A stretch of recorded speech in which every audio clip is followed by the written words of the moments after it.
and this guy in a wheelchair pulls up next to my man's, and he's like, "Do you know them people?" And he's like, "Yeah, that's my friend." He's like, "Those are people kind of running around here trying to break into stuff." He has me on like speaker. I have him on speaker. I hear the guy, and I'm like, "You racist old fuck." I'm like, "What?" It's Sunday morning. Ladies and gentlemen, welcome to whatever episode of the podcast we are on. I am Xris Beltran, and I am joined here today by DaRapNerd.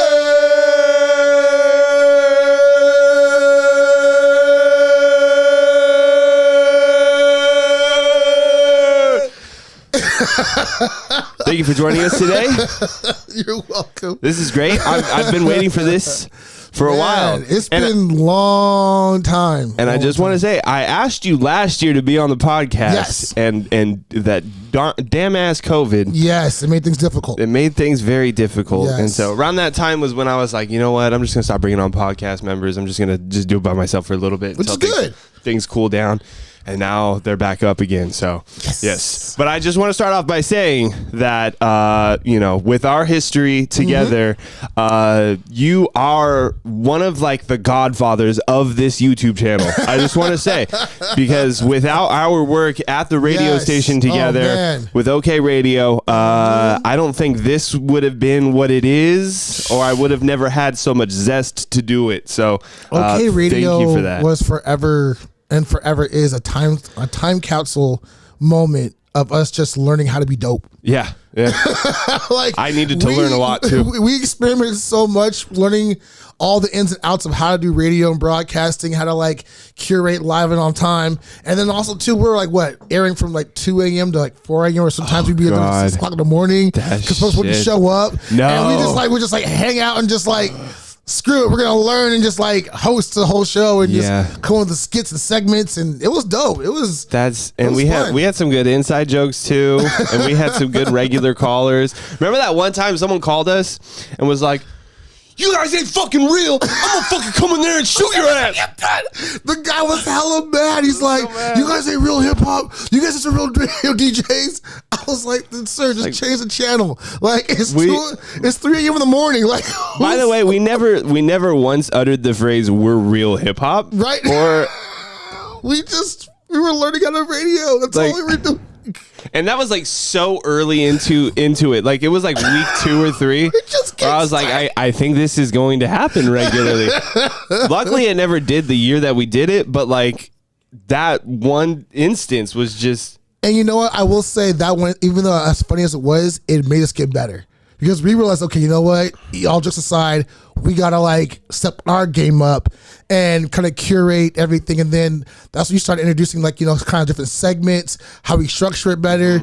And because of it, folks started tuning in a lot more. Yeah, at and 2 they started a.m. like 2 o'clock in the morning. Yeah. I'm thinking folks are dead asleep. No, they're hanging out with their friends, staying up late listening to us. Yeah. And we're like just 2 nerdy guys. Like, and it's typically people that are like working the graveyard shift. It was just enjoying us. Like, yeah. And I guess, what is it? Like, I always started thinking of us as like, the newer version of Loveline. Remember that?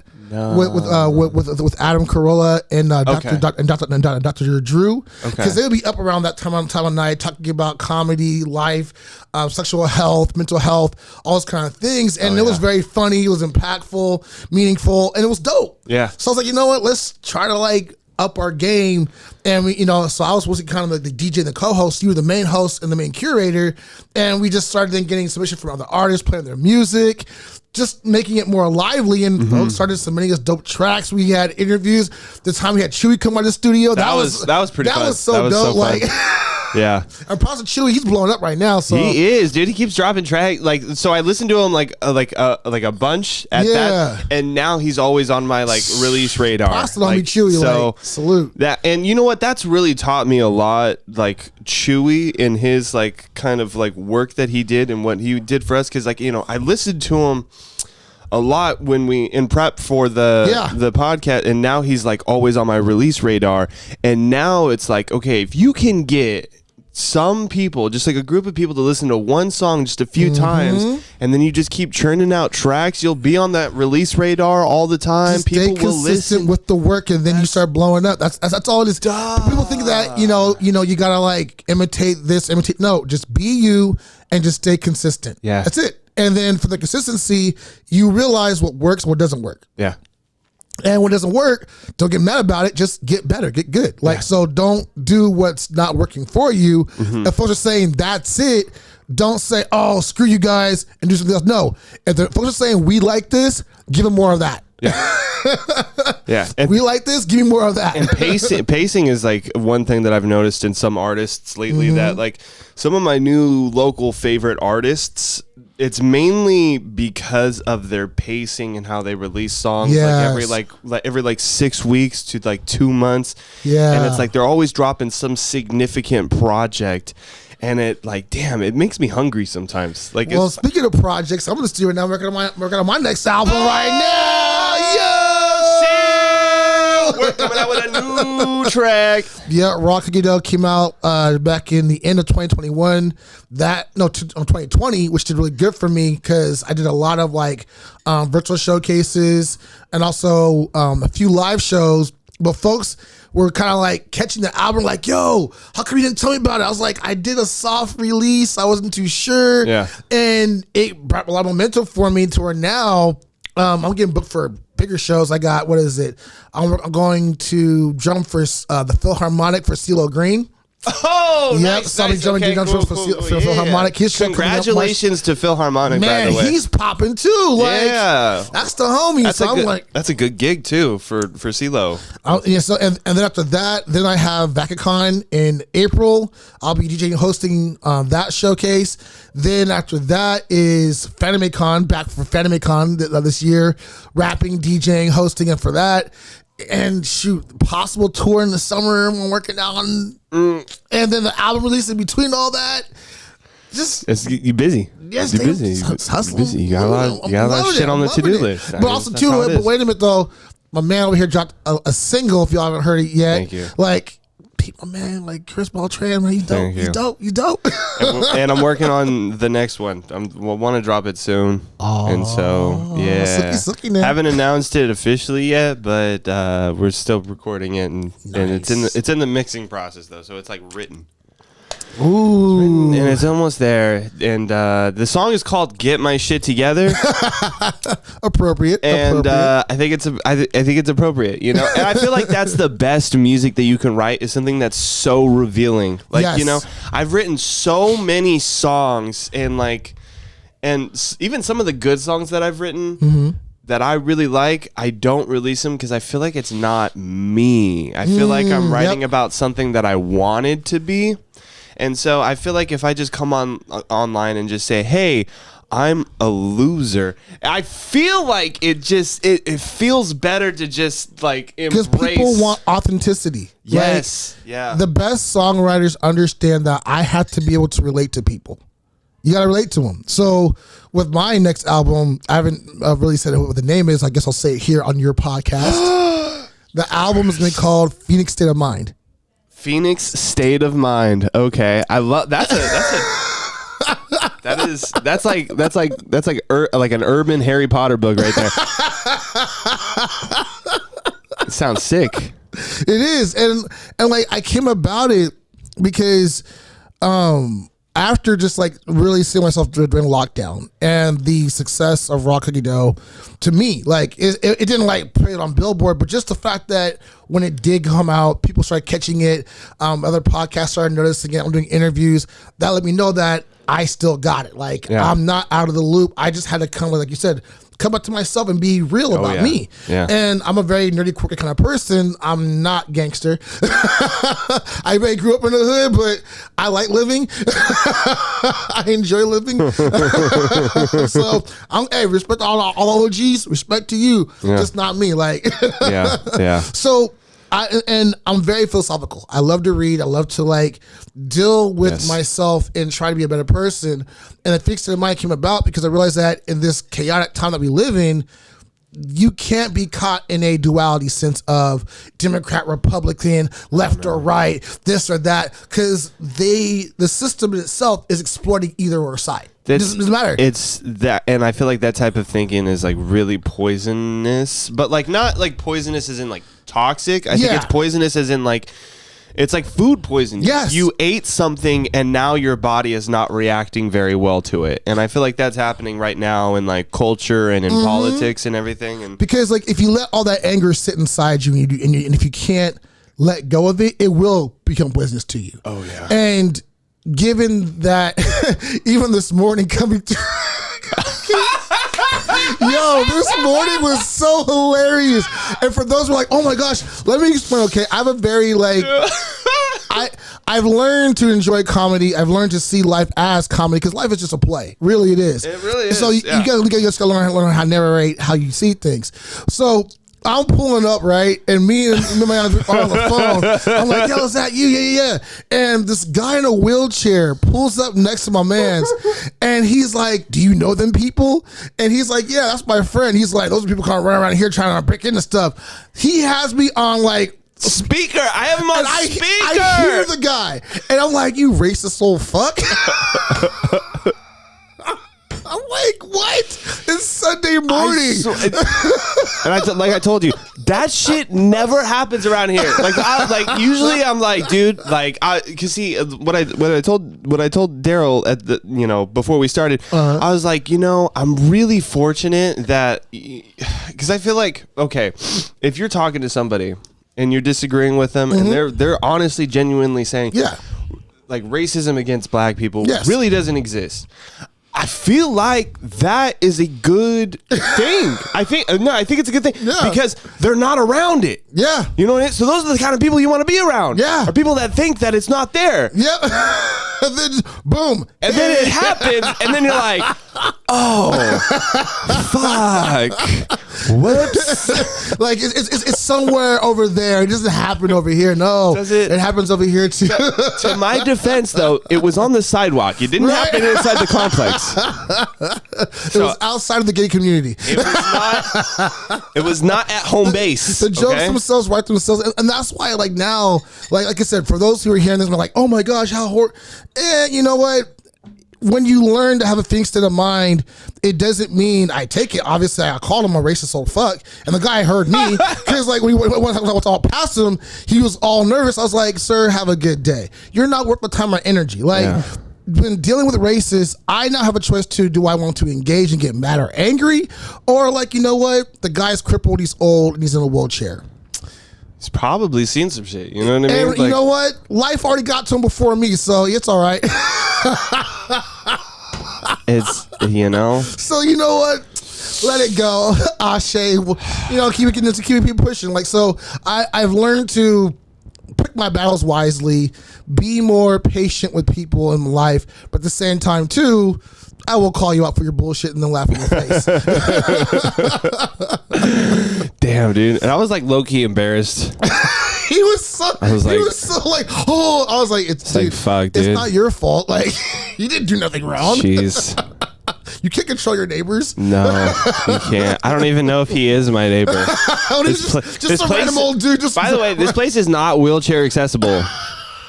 He just rolls around. I think he just like rolls around the neighborhood, just calling out racist shit and stuff.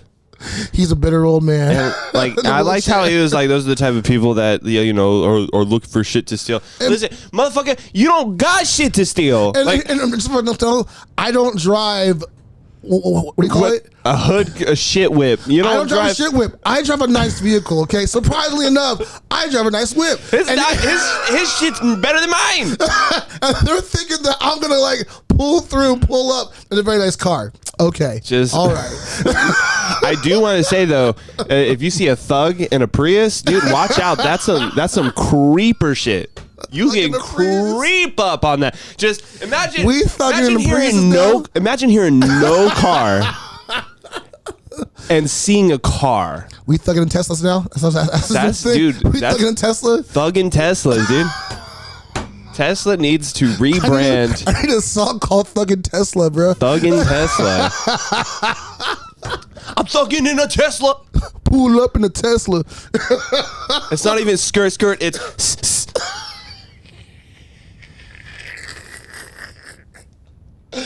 so dumb.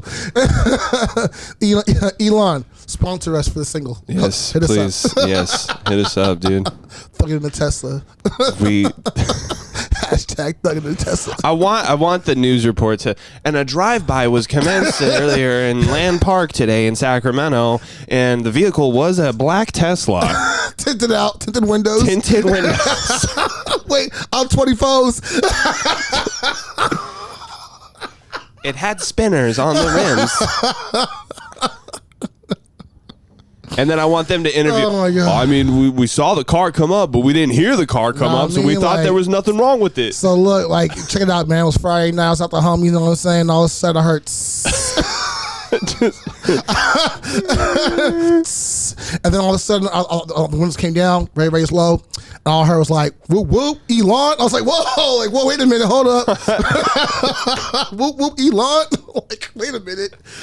And then before you know it, after they shot their shots, it went 0 to 60 in 3 seconds. It was out of here. It was like a very clean pull-off acceleration, man. It was dope. Yeah.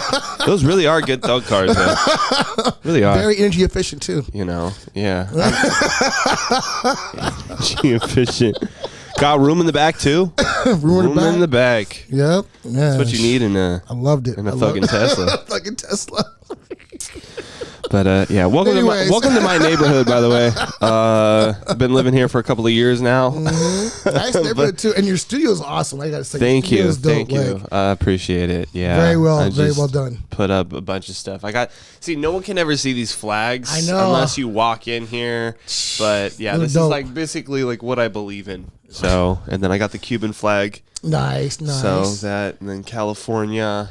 NASA, dude, I've been like really into NASA. I've been watching. Who isn't into NASA? Like, dude, NASA's awesome.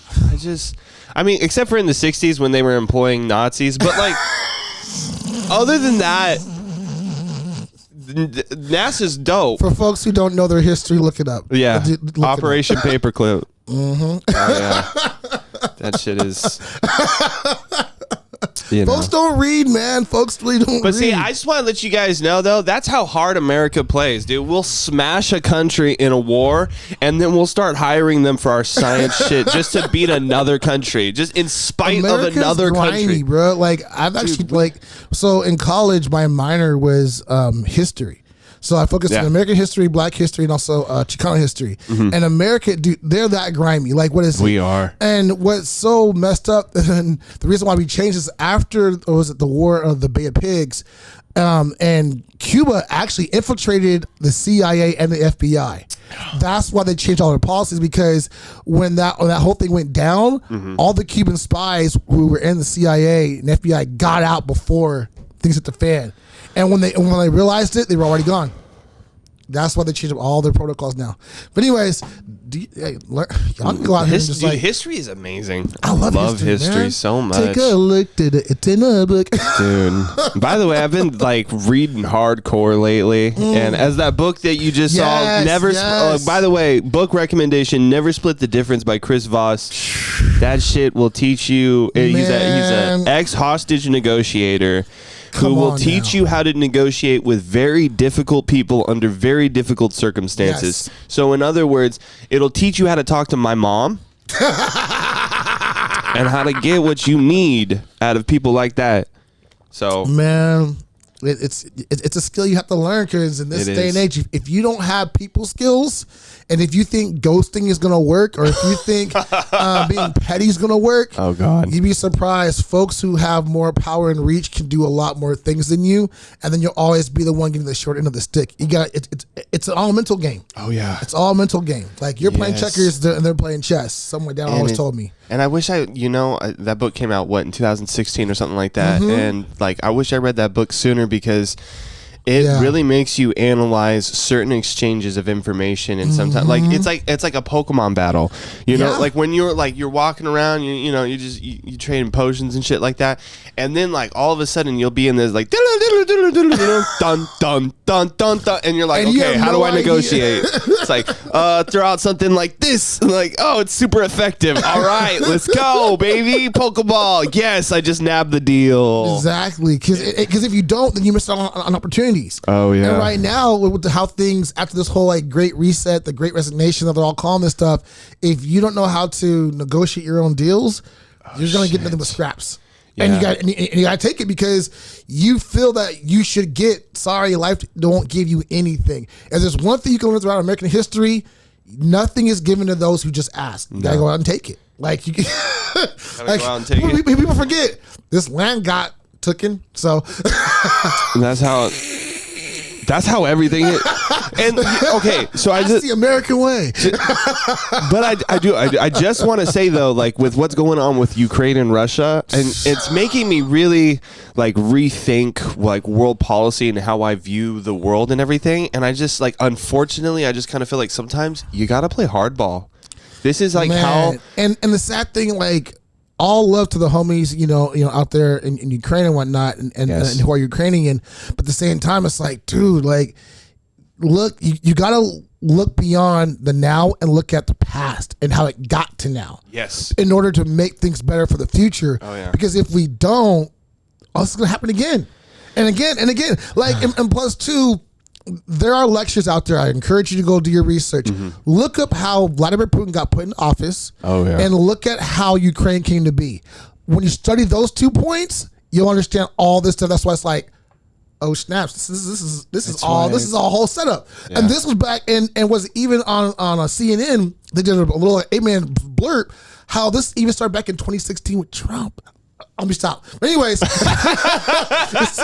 we're going too deep right now, because I was like, what? Like, go do your research and you'll learn some things. But this is a lot bigger. This is a lot bigger. That's why, like, my heart goes out to Ukraine, but at the same time, it's like, we can't really do nothing because on top of what's going on over there, don't forget what's happening here in America. Yeah. And then also all the things we did out in the Middle East and in Africa.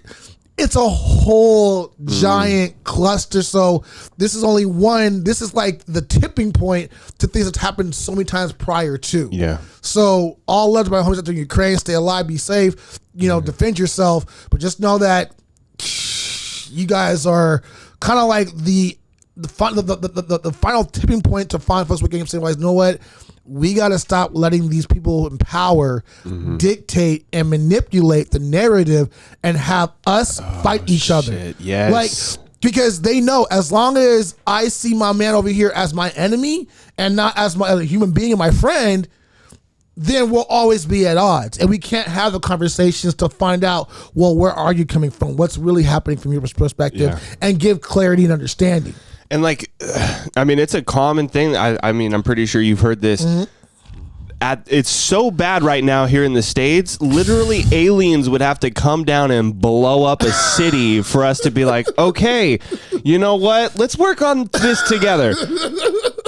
It's like a thing that everybody knows about. Even I've heard politicians say like, okay, we need an alien invasion now. Like COVID wasn't enough to unite. To remind folks, what I said earlier, an old man thought I was trying to pull up in a nice Toyota car and rob folks. Okay. I was like, this is America. Who's robbing people at 9 a.m? Hey, look, what is this? I got robberies at 9, then I got a grocery store at 10. Yeah. Bank at 12. They're on lunch. I know what's up. Then I have church service at 1. Yeah. So I can make my rounds. Yeah. No, don't forget your 8 o'clock tagging. That part too. Exactly. Like, so, like I said, it's all connected if you recognize that. And that's why it is so important that as human beings, we just can't pick one and not the other. If you're going to say the phrase and just as somewhere and just as anywhere, you have to actually mean that. Oh, yeah. You got to look at what's happening here in the stateside and internationally and not see them as separate things, but crap, we are all in a hot pile of mess because if this goes even worse in Ukraine right now, World War III is coming. Like, Arm up. And then we Arm really up. screwed over here in the stateside because now research are going overseas again, and then we get even more issues over here. It's all connected. That's why I bring the album Phoenix to the Minds, because if you're caught up in all this stuff, which it's easy to do now, you lose your sense of self, and you have to be able to ground yourself and be able just to breathe. That's why I made this whole album. Like the main single, I wrote that because a friend of mine hit me up for a chance to do a single for Google. Didn't land a position for it, but the song itself came about because I got tired of the black poverty struggle music. Marketing in corporate America since the death of George Floyd and Breonna Taylor exploited the black movement, and don't get me wrong, it made my heart. Corporations did. It made my heart wonderful, glad to see that Black Lives Matter. But then when I started seeing it being used for profit. Oh God! Yeah, Amazon was like putting that shit on. Like, wait a minute, this is not a money move. This is like serious. Like, lynching is just finally now being abolished federally in 2022. Like, it's like, okay, like here's my thing. Like when however you view politics, and I've debated this and everything. I find it okay for LeBron James to speak up on it. Yes. I don't find it okay for the NBA to rearrange everything that they do, as this is their brand now, and it's and the thing is, like, so all you have to do, don't do it for the branding, do it because of your own personal ethics. Yes. That's it. And if you actually live it out, we will know it. But if you guys keep saying Black Lives Matter, like, I have a black friend too. Like, okay, we know you just feel awkward right now. I hate it when I hate it when people write this shit in their bio, and then they constantly share those like shitty, poor graphic design arts on their story timeline. That's what I mean by it's like it's like sympathy porn in a way. It's like, I want to act like I give a fuck. I want to act like I care about things. If you really care, you don't gotta like promote it or do it just for the hype. You do it because you actually give a fuck. Yeah. And then plus two, even when you branded it, you're not in the picture smiling with a bunch of African kids like, hey, look, I'm out in the community. And people, and like, here's the I'm thing. over here in Africa taking care of kids. Yeah, look at me. It feels like, no, like, and the point that I make is like, it feels so good as a white person to stand up for those poor innocent black people. It feels so fucking good, dude. It's like a drug. It feels so fucking good. Yes, dude. Absolutely. You're just stroking your own ego. That's why we're like, really? It just makes me feel warm and fuzzy inside to say, man. hey, stop that. They're really repressed. And I'm on the side of justice. I'm on the side of justice. How often do you go to like the food bank to help out? Oh, no. I will. Wait a minute. I'm just going to use my platform of 250 people on Instagram to Are you actually volunteering in the community? No. No. Do you donate money? No. I just want to say hashtag Black Lives. I will vote Democrats.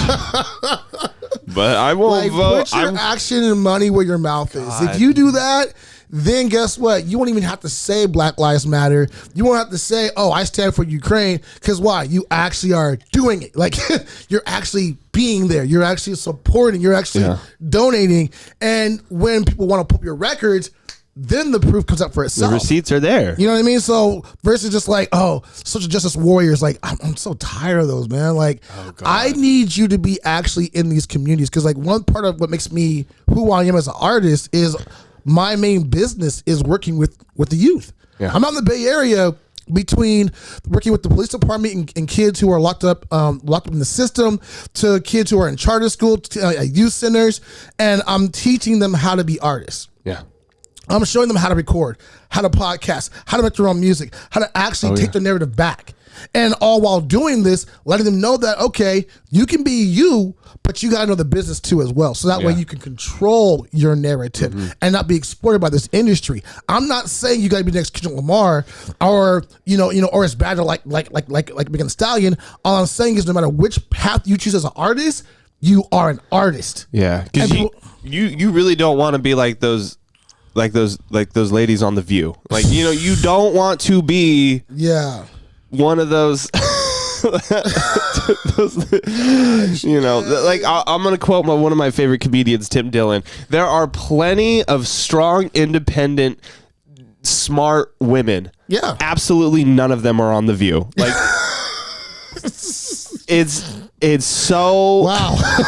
That you don't want to be a siren for causes that you that have holes in the story. You want to actually make sure that if you stand up for something, you know what you're standing up for. Yes. You want to make sure that when you create something as an artist, you can stand upon your art and defend your art. Yeah. And you also want to make sure that no matter what, you're getting paid your worth. Yes. And you know your value. You know your own self-efficacy and your own agency. That's something that I see a lot with the Black and brown youth they don't have. Yeah. So I make that my priority to teach them that. Like, one thing I love doing with my students is we always do a beat showcase or or a cipher. And I want them to show off their music. Yeah. And then from there, I'll have the kids say, okay, what's one thing you like? What can be improved? And what advice would you give them? And there's no that beat's trash. I said, no, you got to tell them how can they improve in their music. Oh, yeah. So they're learning early on that, one, we're all a team here. Mm-hmm. And then two, iron sharpens iron. So you can go to your peers for help. Because these kids are already taught in school how to hate each other. They're not taught how to love one another. In my classes, I do the opposite of that. And because of it now, the kids, it's beautiful to watch them work. Because right now, they're also too in album mode, working on their own music right now. And when they have problems, before they're asking me, they're asking each other now. Yeah. And they're talking I'll see them hey, come hear this. And they'll share each other and they'll say, hey, try doing this and do that instead. Now they're in their own creative little hub. I love that. Yeah. As artists, we needed that growing up. Yes. Say hey man, even though you're different from me, I like what you're doing. That inspires me now. And if we have more of that, then we make more better music. I can't wait to see what the kids that you work with, I can't wait to see what they do when they're of age, old enough to start driving themselves to gigs and start doing this stuff. There's a few artists that are buzzing right now. I can't say their names. Okay. Because I used to work with them back in the hall, but to see them blowing up right now, I am beyond proud of them. And if they ever see this, because sadly, working in the halls, I have distance, between me and the students, even on the outs. Mm-hmm. But if they ever see this, I hope they understand, Mr. Wordy, the Rap Nerd, I am beyond proud of you. I see you. I am rooting for you, and I want you to keep going the distance. Yeah. I tell my students this: surpass me. Be better than me. That's what I tell my sister. My sister is in high school still. She sends me lyrics all the time and stuff. She wants to make Olivia Rodrigo type music and everything. Nice. And I'm just like, you know what? Just fucking more than me doing anything is I want her to do better than me. And why she's not? On her way. Because way further than I was at her age. There's an old fencing cliche. It goes to the master goes the knife. Meaning that in fencing, in order to pass your fencing teacher, you got to be able to hit them. Yeah. So yes, to the master goes the knife. I want you to be better than me. Yeah. Whatever you think I've accomplished, do more than that. Yes. Because when you do good, I do good. Because why? Folks are gonna know who taught you. Oh, that was Rap Nerd. Yeah. What? He trained me. He showed me this and the third. And then that makes me look good. And then vice versa. That's your student? Yeah. Look at how well they shine. Yeah. That's how each one teaches one. That's how we all work together in synergy. So this ego that's sadly within hip hop, I'm over that stuff. I'm over that. I don't need to be the GOAT. Why? I'm not worried about making sure you validate me as an artist. I validate myself. Yeah. I can produce, I can record, I can mix, I can master. What can you do? I think that's so if I know I can accomplish, what am I worried about? What am I looking for? Give it to myself and enjoy my journey. Enjoy where I end up. And and have fun on the ride. I think that GOAT mentality too. We really need to not adopt that type of culture anymore, because I talked to somebody, I can't say their name on here, but they were telling me, like, I asked them, like, what do you want to do? And they told me, I just want to be the best. And I'm like, why do you want to be the best? You already are. Like, why do you want to be the best? And it's like, he told me, I don't know. And like you get into this like spiral of just like it's so toxic. I remember being in that, like, I'm gonna be the best, and then like when you're not the best, or when you can't, because I mean it's so hard to be the best. You can't even think about being the best until you're fucking out there, Man, okay. So the point, the reason why I call this album Phoenix State of Mind was simply because after Raw Cookie Dough, and folks love the very last track with me and my dad talking. Because like I wanted on the album, I've always wanted to have a segment, a skit to where me and my dad are exchanging life wisdom. Because my pops really is my biggest influence. He's my superhero. Yeah. And I'm beyond grateful for my dad serving this country. I'm beyond proud of my dad for what he does in the community. And he has gone through the ringer of life, ups and downs and all the chaos with it. But no matter what, he's always been able to bounce back. Yeah. And so learning from him, I was like, wait a minute. Like, and then going back and researching about a phoenix. Phoenix lives for over 500 years, then dies and becomes reborn again. So in other words, a phoenix is aware that its death is always nigh. But even though it dies, it can be reborn. Yes. And that sense of resiliency, and then going back studying Black history, it's like, wait a minute, we've been through the ringers so long, we have a phoenix state of mind, but we never talk about it. Yeah. And one part on the album, I have a song called Cowboy Bebop. The hook goes, I just want to know if I'm real and my great. I've been spending all this hour and time in the day. Tired of giving a fuck, I just want to get paid. And the whole point of the song is me questioning to myself my own validation. Yeah. To really realize that, wait a minute, I already am great. I'm chasing after something that is already within myself. And as long as I don't recognize that, I'll forever chase after whatever's put in front of me. Yeah. Deep shit. The album, I promise you, the album is gonna sound dope. You're gonna really enjoy it. You're gonna nod your head. But if you listen to the lyrics, I'm making sure also too, I'm doing like a mini doc for it too, that you understand that as an artist, because this is really mostly, this album is for artists. Yeah. I want artists to know you are good enough. Yeah. You always will be, I mean, and also like improving yourself too. And it's not, I hate saying improving yourself as if you're getting better, but like it's better for you, exactly. It's self-mastery. Not brighter in everybody else's eyes, but brighter in your own. So one thing I'm so grateful I got a chance to do prior to the pandemic, I was out in China for a summer. And that's right. I remember this. I was in China. Holy fuck. I was in China the summer before COVID happened. By the way, where'd you go? I went to Beijing and Suzhou. Okay. And when I was in Beijing, I had a chance to like actually take a martial arts training class with the actual like Kung Fu master. Nice. And the first thing we talked about was the meaning of Kung Fu. And I was like, and he looked. He said, you probably think Kung Fu is about karate and fighting, huh? I was like, yeah. Isn't it? He's like, no, Kung Fu means master of time. So in other words, you're mastering your own time. And then he said, Wang Shi means stop the violence. So all martial arts is self-mastery and defending oneself. And he said, once you understand that concept, he's like, what we're going to do today is just the basics. And he said, in the basics alone, you're going to find how difficult it really is to master your own time. Yeah. And he was not lying. Like, I had to just put, like, the first warm-up was putting one foot in front of the other and then rocking back and forth and then switching feet. And he was nope, form. Again. And I'll get kind of mad. I'll get upset. Because but then we started adding more moves to it. It got more complex. And they said, now breathe and go with the flow, which is the whole point of first you learn Tai Chi and Qui-Gon before you start learning the different styles.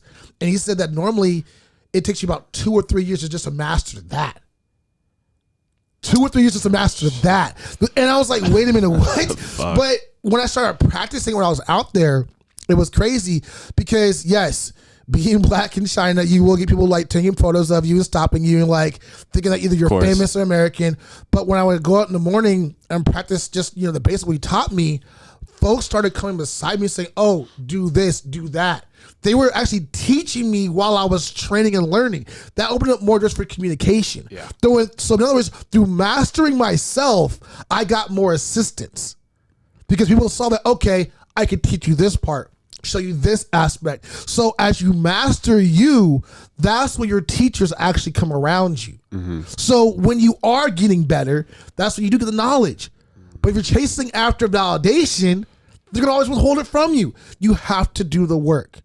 Interesting. I relate to that. So being out there, it started changing the way I started thinking about myself. Yeah. And maybe it wasn't, wait a minute, I don't know me. Yeah. I don't know myself. I don't know what I like or what I'm into. I know what I want to be, but I don't know me. And by changing that look more inwards, I'm now realizing I've always been what I wanted to be. I've always been rap nerd. I've always been this amazing person. I just never gave myself the room to celebrate that. Yeah. And now that I'm celebrating it more, creating is no longer laborious. It's not tedious. I don't hate it. I love it. Yeah. Like being in the studio, working on this album, coming here and do a podcast with you, talking with folks, working with my students, whatnot. I wake up every day with so much love and gratitude for life, despite all the craziness going on. Oh yeah, I'm aware of all of it. And it's hard. It's even harder nowadays to even appreciate what's going on and yourself and shit. But despite what's going on, I acknowledge it. I'll address it, but then let it go. Yeah, I'll move on because I can't stay there.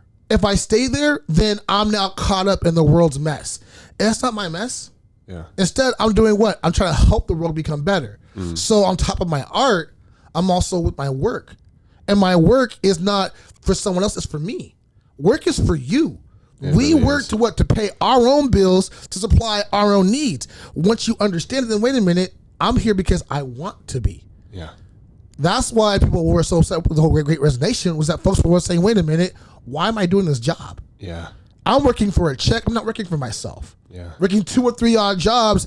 I'm not happy. Like before the pandemic, I'm ready, and this is what I didn't realize early on, because I've been doing this for a while now, working in the community. I'm thinking that, man, this is like, basic work. I'm not getting paid enough. No one really appreciates me. They do. Yeah, these kids really look up to me. They're like, yo, Mr. Wordy, you believe in us. You're teaching us. You're supporting us. So what am I not doing that's worthwhile? Yeah. Because what? I don't have 1 million followers? Because what? I'm not going on lectures and speaking on tours? Forget all that. I'm actually in the community making a difference. Yeah. And now that I recognize that, I don't wake up burdened out by the day. Yeah. I may be worn out from the day. Oh, yeah. Worn out and burnout are two different things. Two different things. I'm not burnt out, worn out. And that's where learning self-care. Yeah. Man, during the pandemic, self-care was everything. Oh, shit, yeah. I learned. Men, I encourage all men, learn your skincare regimen. Yes. Learn how to take care of your beard. Learn how to take care of your hair. Oh God, yeah. We as men, we need it too as well. Women do it amazingly. Yeah, oh, dude, my girl's got fucking. Your place is nice because of his lady. Thank God for girls. That's why we need the feminine energy, masculine, feminine. Really? We need each other. Yes. And for men, we need to have that feminine energy in our lives. So this whole macho man, get over that stuff. Are you actually caring for yourself? Are you loving yourself? Yes. And through therapy, I went and got therapy prior to the pandemic, which helped me a lot. Learning how to give myself that self-love and self-efficacy. Yeah. Now I'm not searching for it for everyone else. Mm-hmm. I'm cool with me. I'm cool just vibing out with myself if I have to. Yeah. Or if I have good friends like you I can kick it with, cool. But if you're busy, I'm not angry or upset. Go do you. Yeah. While you're doing you, I'm doing me. Then we look up again, pick up right where we left off. Yeah. That's why I use this conversation. We haven't. I don't think we've seen each other all pandemic. We literally have not seen each other all. Back in square one. And then we just first thing we did when we saw each other was just Just like we did at the start of the podcast. Okay Radio was, because we did Okay Radio. Yeah. Like we were just being real with each other. Oh, And just having these deep, amazing conversations and exploring who we really are, learning who we really are, but just being vulnerable with each other. And, besides OK Radio being at the butt fuck middle of the night, that was the highlight of the week. I'm not lying to you. I really loved it. At first, I was like, oh my God, this is a grind. It's a grind. It's a grind. But then when we started getting into it, I was like, you know what? I love this. When we had our flow. And then when we did that on the house party. We did that basement house party. Turtle House. We turned that place out. That shit was fun. It was packed. Yes. And every artist got paid. We got paid. It was like the best of both worlds between creativity and business. And people were so willing to volunteer for it too. Like people were so willing to be like, "Oh, I have Venmo. I could just collect the cash for you and then I'll split it." And they were so honest about it too. They're like, "This is how much money that we got. This is how much everyone's getting and everything." And it was just, dude, that was like a great show. That was awesome. And that's why it's like to see where you are right now. It's like, yeah, you should be here. You're doing so good. You know what I mean? And as you continue doing what you're doing, you're gonna blow up, dude. Go People Single. It's Thank dope. you. It's Thank dope. you. Appreciate it. Thank you. Yeah. Well, we got more coming out too. Never gonna stop. I'm gonna flip. That was a fun little deep moment there. We're never gonna stop flipping tracks until the day we die. Man, that's facts. I love music, and I can honestly say music has been so good to me. I'm very fortunate for the life that I live, the things that I've experienced, the good, the bad, and the ugly, and where I'm going now with everything. I'm excited. Yeah. And I hope folks watching this, this podcast understand this album that I'm doing, Feasting in Mind. Like I said, when you hear it, you're going to relate to it because I'm talking to myself. Yeah. I'm talking to you. I'm talking to the person who may have been an influence to you in your life, good, bad, or ugly. Yeah. Because if you don't learn how to heal yourself in this current day and age, you're going to be stuck. Oh yeah, a healthy way of healing yourself. Oh yeah, come on now, like R.I.P. R.I.P. to these young cats dying from all these drugs and stuff. But at the same time, this industry loves to exploit that, and that's why even I teach my kids. It's like, oh yeah, I tell them if you don't know how to control yourself now, they will exploit you later. They will exploit you later. That's a lot of people get discouraged, and I've even gotten discouraged off of people that just have these quick blow-ups, like these 18-year-olds that just shoot out of fucking nowhere. But then you hear years later, oh, they got fucked. They got exploited. A good movie to watch? The movie they did about Serena and Venus Williams. With the Will Smith? Was it King Richard? Yeah, King Richard. Okay. Their dad, that man did the best thing for his daughters. When they could have blew up, he held them back. Really? And the reason why is that because he realized early on how the tennis industry exploits young kids. Oh, it does. So he was like, you know what? I want these girls just to take a few times. Yes, they're doing good, but I want to get them a good trainer. We're going to move from LA to Florida. He got them out the hood. He saved all this money, worked hard, get them out the hood, take them over to Florida. He worked out the deal. And then he told the guy, just train them for a while. And then when they're ready, they'll tell you. When I think it was either Vince or Serena, one of them was ready to go. And she had to go and confront her dad. The dad was kind of hesitant at first, but he realized that she's now ready. Before she started her match, Nike wanted to give her $2 million. The guy was like, take the deal. The girl, she was like, can I read the contract? By the way, anybody offering you $2 million, they do not want you to read that's the worst thing that you could say to someone giving you $2 million. And so the coach look at the dad like, what's wrong with her? He's like, this is her. She is running her business, which is what he wanted her to do. Yeah. And when she read the contract, she's like, let me first play my match and then let's talk about it. After she played the match, she lost. But because of how young she was and how influential she was, they negotiated later on from $2 million to $15 million. Fuck. Even after a loss. And that's what happens when you teach people how to have self-efficacy, self-agency. They're not caught up in the hype. They can know instead how to use their hype to get to where they want to be. That's that self-agency spot that I want to teach these kids in music, because that's what I've learned too from my mentors and my OGs, that I don't have to follow the industry in order to be in the industry.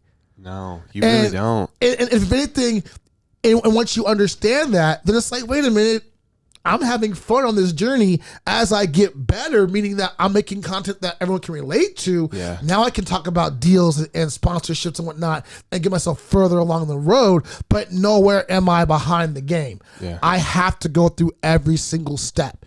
And to all the young kids blowing up, I would tell them, make sure you're lawyered up. You lawyer up really good. Invest in some good lawyers. Make sure you don't have any yes men in your corner. You have people who hold you accountable. Because you need no men. You need no men. People that constantly say no. No, why are you doing this? Why are you about? Like, get you need doubters. That's why when people are coming, like, oh, you used to doubt me and now what? And it's just like, dude, like, you still need people doubting you. Exactly. You always need people to be like, this is a pipe dream. You need to reconsider this. Man, because like, have you seen Genius yet? About the documentary about Kanye West? No, I haven't seen it. Oh my gosh, go watch it. Okay. Because I love what Kanye's mom said to him. Rest in peace, Donda. She said, Kanye, before you don't forget, when the giant looks in the mirror, they see nothing. Everyone else sees the giant for what it can do. Yeah. The giant just sees himself. Yeah. Keep yourself humble and grounded. Yeah. Because if you stay grounded, you can always fly in the air whenever you want to. Yeah. But the moment you lose a sense of self and grounding, now you're caught up in all the drama, all the BS, the haters. People are going to hate you no matter what. Yeah. They're going to doubt you no matter what. They're going to pass you no matter what. So what? You got to stay on your path, on your artistic endeavors, adjust, learn, fix, improve, work on, master you. And as you do all that, you're going to see yourself evolve into your best form. And even when you're in your best, you're still on the journey. Like when I was, back in China with a Kung Fu master, he told me that in Chinese philosophy, 9 is only reserved for the emperor. But a Chinese master will go to level 8 and forever be on 8 until the day they die. Because why? They're always improving their skill. They never see, they may be level 8 and can whoop everyone else, but they're always on a quest of improvement. Yeah. And it doesn't mean they don't strive for things. Like what he told me, he was like, if I see an apple hanging from a tree, I don't tell myself don't eat the apple. No, I can go get the apple. Yeah. But I know that this apple isn't going to always suffice my hunger. So I got to figure out how can I get more. So either I climb more trees or I plant more trees. But no matter what, I'm always learning how to feed myself. Yeah. I was like, okay, sir. Deep shit, dude. I'm like, well, let me just humble myself. Chinese culture is very like the philosophy. There's so many mind fucks in Chinese culture. If there's one book I'll leave folks with, I recommend getting it. It's by Ning Chun. She has a book called Thick Face Black Heart. Not Black Face Thick Heart, okay? Get it right. Thick face. I'm sorry. That may be a difficult one for dyslexic people watching. I want to clarify. Thick face, black heart. That book is a slow burn. And it's going to hit you hard because she breaks down what it is. She says, the goal is to be so thick you are formless, so black you are colorless. At first, I'm like, I'm black. How am I not colorless? I was like, what? But what she means is that when you're thick and formless, you have substance, but you can always change as you need to. Oh, yeah. When you're black and colorless, means that you absorb everything, but you don't give off anything. So in other words, you know how to blend in, be the contrast and the shadow, like in photography, right? Yeah. But yet you don't overpower nothing either. You work in harmony with it all. Okay. And at first it's like, how do I do that? But really it's about learning how to train yourself to know how to feel it all, deal with it all, because some things in life you gotta address. You have to address some things, but know what you're dealing with and with whom you're dealing with. When you can finally understand all that, okay, now I'm formless. Now I'm not caught up in my quick emotional state of mind. I'm not just like going off of hearsay. Did my research. I heard what they said. Sat back, I meditated on it. Now I know how to go forward with it. And when I deal with it, I'm not coming out in anger. I'm not coming out in brash emotions. I'm going off of what must be done. Yeah. And then when I walk away, wipe my hands, cleanse myself, and carry on with my business. So folks are like, wait, what? It's just knowing how to deal with life. And that book, she breaks it down even more. I want to give it to No, yeah, but that's a book, man. You're like, thick face, black heart. Okay, chin chew.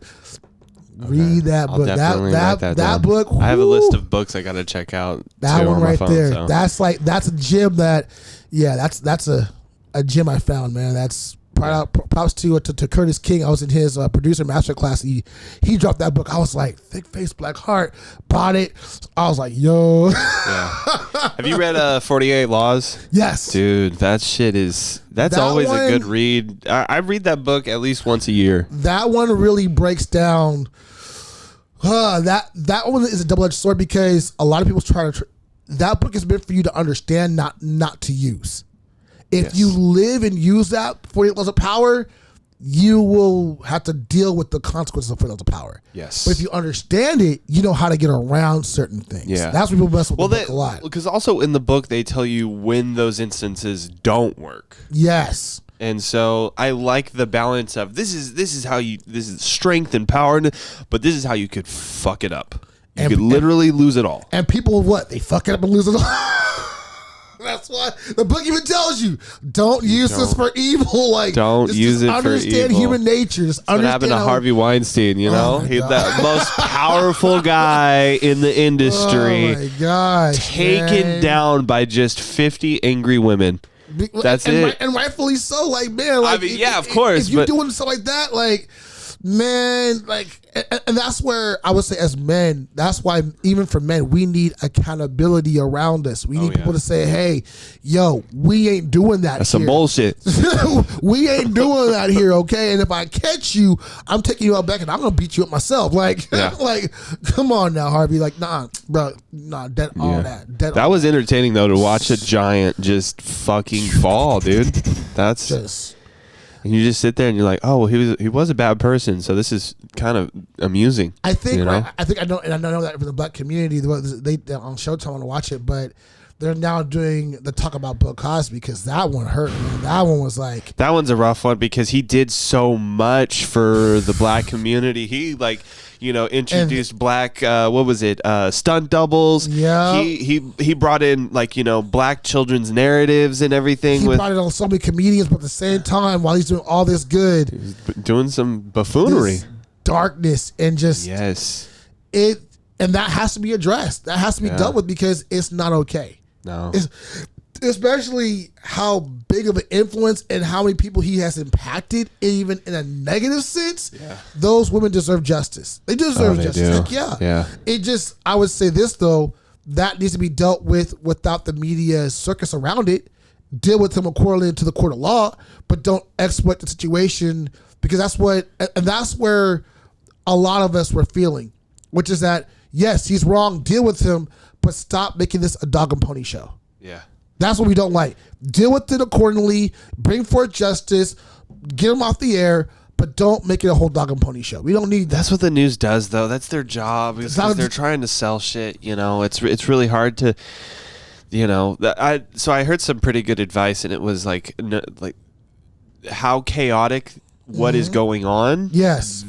That's how slow you should go when interpreting the information. Yes. So if war is happening, you can't just believe everything that's going on. Yep. You can't just rush to an opinion and then be very vocal about it. Yep. You really have to slow down because there's a lot of times in history, even in our lifetime, as short as it has been, there's been so many things where we have formed an opinion and then later on it's to be so thick you are formless, so black you are colorless. That's what it means. It's it doesn't mean again, I don't feel bad for what these people are saying, what they're going through. It doesn't mean I dismiss or I ignore what they're saying. All I want to make sure is that before I come to that formation of opinion, let me actually see what's going on. So that way, when I say yes, I agree with you, I stand with you, I know what I'm standing upon. I need to know. I need to educate myself. That way I'm not going off of pure emotion because, like you said, the media manipulates a lot of things. Oh, it does. And they exploit the trauma. Oh, yeah. Folks don't even understand how trauma even works. And they, like, what is it? Like, I'll never forget, just recently, I love anime. And there's this one I do too. And One Piece, like, without kind of giving too much of a spoiler. That's my favorite, by the way. There's a certain character, I won't say who, because I don't want no spoilers. Wait, how deep? How far is this in this? I'm in Wano. I'm in the arc of Wano. Okay, watch out. Yeah, so watch out, please. Without giving too much away, Okay. I won't say the character's name or whatever. All right. But there's situations where the character thought someone was in trouble. They go rush to save him. Come to find out, it was a whole ruse. It was a trap. Shit. And the enemy knew this person has a hero complex. I think I know who you're talking about, And but so- yes, they do have, like, and there's so- hero complexes. And so what that showed me right then there is, and the character even tells them, they're like, how sweet is it to be a person who stands for justice to only be played for the fool? Damn. I was like, and that's what to understand. People can even manipulate your heroic efforts. Yeah. And that's why you always have to, like, tread lightly. Oh, yeah. Doesn't mean you don't want to help, you don't want to come to aid, but you gotta tread lightly because that could be a trap. Not all the that's time. what's really going on right sadly, now. That's what they're doing now. Like, what is it? If you go out in the Bay Area, right? How many times do you catch, like, people who, like, oh, I'm in need or whatever, and then all of a sudden they may jump you or rob you or mug you? Yeah.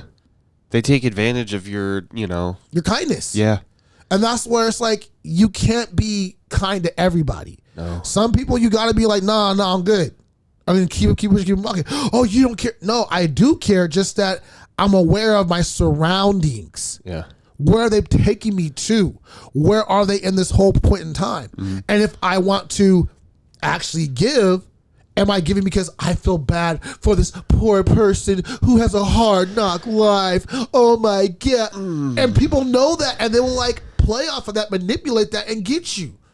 Yeah. And that's how corporations are just raking in money. Black Lives Matter. Oh my gosh. Gay Pride Month, guys. You want to make sure people actually understand your struggle and they respect your struggle and make sure you are in control of the narrative of what you're fighting for. Yeah.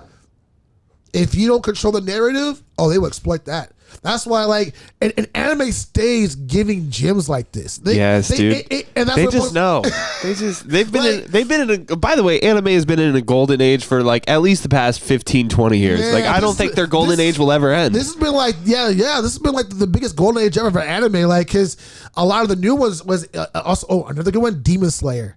Bruh. I've only seen the first Demon episode Slayer of it, and I just... is dealing with that misguided optimism, that youthful, like, I want to stand for justice, and the way this character Tanjiro gets, like, done. Yeah. Like, it's so humbling.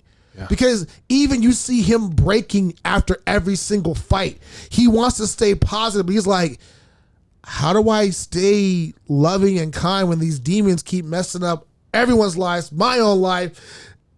It deals with that real dark truth. Yeah. And you got to learn how to, like, fight not from your emotion, but fight for a cause that is worthy. But even during that worthiness of the cause, be careful because they will still manipulate it. Yeah. They will manipulate, and you have to know when to let go, know when to follow through. And it's a per case scenario. That's really what's going, like, that hero complexity. That's what's really going on in, like, Ukraine and Russia. Russia's really spinning this tale that this Jewish leader is a fucking Nazi. Yeah. It's insane. Where did he get that tactic from? It's from the dictator playbook, dude. That's like, even Netflix. That's page 1. Netflix has a series about how to be a tyrant. Yeah. They break down the whole. So again, folks don't read. Like, my dad told me, he's like, son, the best way to keep a secret, put it in writing. Because who wants to read these days? That's true. That is true. People get their news from memes. Oh God. Oh yeah, they do. If it's longer than 4 sentences, a lot of people won't read that shit. People have the attention span. Sorry, have the attention span these days of a goldfish. Yeah, they really what?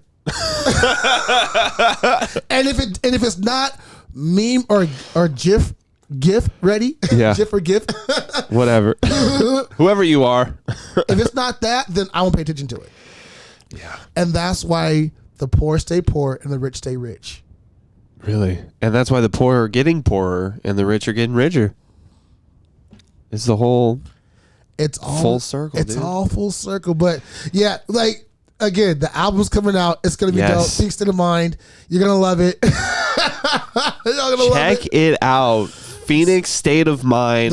Any release date on it or like quarter? We're looking at May, June, end of spring, beginning of summer. All right. Because like I just finished all the rough mixes. I'm in the studio now, finishing the final mix, the mastering. Got it. And getting my features in right now because there's some big names I want on this record. Okay. And I'm grateful that I have them lined up. Now it's just getting it hashed out.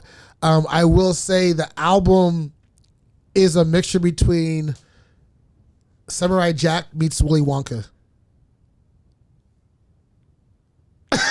She's nodding too. It's like if you love Samurai Jack, if you love Willy Wonka, you're gonna love this album. What in the world? That's an interesting combo. Yeah, and it's so well designed to where the first track is the last track, the last track is the first track. Oh, I love those albums. So even when you hear it, it's like, I want you not to skip anything. And you're going to have your favorites. Like, you know. Of course. My lovely wife is here in the studio. Yeah, by the way, we've had guests in the studio too. But she, if I know that if she's a fan of it, I'm doing a good job. Yeah. And even she's like, this is your best work yet. Okay, good. And I'm grateful because of that. Not because I'm like, I'm the GOAT. No, I finally learned how to just be me as an artist and let myself create freely with no expectations, with no hesitation, with no desire to be the GOAT. I'm just being me. And when I'm finally in my own creative flow, I'm already like, it's funny, as I'm finishing up this album, I'm already starting the next album. That's how it is though sometimes with artists. They have ideas. It just comes out, and, And that comes from like, in order to be a successful, good artist, you really have to let go of the cares of the world, meaning that it doesn't mean you become a bum. No, just that you're staying in your own lane. Yeah. If you got to work while doing your art, then work and do your art. Another good book for folks, Julian Cameron, The Artist Way. Artist Way. The Artist Way. You have to understand that not everyone has the luxury of just being a full-time artist. And if you do, do not miss your window of opportunity. No. Especially when you're young. I feel that for any young artist, just lock yourself in a room with your beat machine, your laptop, and just create. Sweatshop. Just because that's what all the pros are doing. Create. And then after you're done, then you can pick and choose what you want to do for your projects. Oh, yeah. And if you're not good enough, then keep working on it. And the more you create, the more clearer the vision becomes. So if you have an idea and you put out, one song, it's not going to be the same as if you created like 10 songs and then you're like, okay, I see it coming to a point. Yes. So like with like some of the songs that I've written, like I said, like, I've written a bunch of songs and they're not really me. And then the songs that do click with me the most, I feel like that's who I am. And that's, it's. And so that's why and as you get older, yes, life kicks in. You may have kids, spouses, partners, just trauma, life, whatever. Yeah. But if you can just learn how to create because you want to create and just always know that creation is like meditation. When you meditate, it's about entering into a space of nothingness. Yeah. You're not looking for anything. You're just enjoying nothing. Yeah. Think about it. Folks get high, do perks, all stuff to what? To escape reality, do nothing. Yeah. You can do that without having to get hooked on drugs, without having to get plastered drunk to a point where you hate yourself. No. And by the way, I'm not against alcohol or cannabis. I don't do pills because if it ain't from the ground, I don't get down. That's me. Sorry, I'm good. But no, like if you have to rely on that in order to enter this space, then that's when you gotta check yourself. Yeah. Because if you cannot enjoy nothingness, just being you. Yeah. then you're always going to be chasing a high, chasing a fix, chasing validation. Learn how to just like sit there and like, you know what? It's okay. I'm just making a beat. It doesn't have to go anywhere. I'm just making a beat. I'm writing a rap. I'm just having fun and practicing. Find yourself in the flow. And if it evolves, cool. If it doesn't, keep on working on something else. Keep working on something else. And then eventually you're finding yourself now in that place where it's like, wait a minute, this is where the flow is. Yeah. And you're not addicted to the flow either. Because if I got to pause it for now, I can come back to it later. Well, we're out of time. Yeah. That was good. I felt like I was in the flow the whole time. we were in the flow the whole time, dude. We were at this, and as you can tell, I've been locked up in my room for too long. Oh yeah, same here, dude. This is where I literally spend most of my time. I miss podcasting. Yeah, but where can they find you at? Easy at DaRapNerd at DaRapNerd. I'm on Spotify. I'm on iTunes, Instagram, Facebook, Twitter. You can also go to my Bandcamp. There goes your neighborhood, TGYN. Where else can you find me at? You can find me here. I'm a man, Xris Beltran's podcast. Tune in. Make sure you click like and subscribe. Thank you. Links down below. Thank you so much to DaRapNerd for coming on to the show. We appreciate coming out it. This late spring, summer, so Phoenix State of Mind, get ready. Phoenix State of Mind coming out later this year. Guys, thank you and have a good night.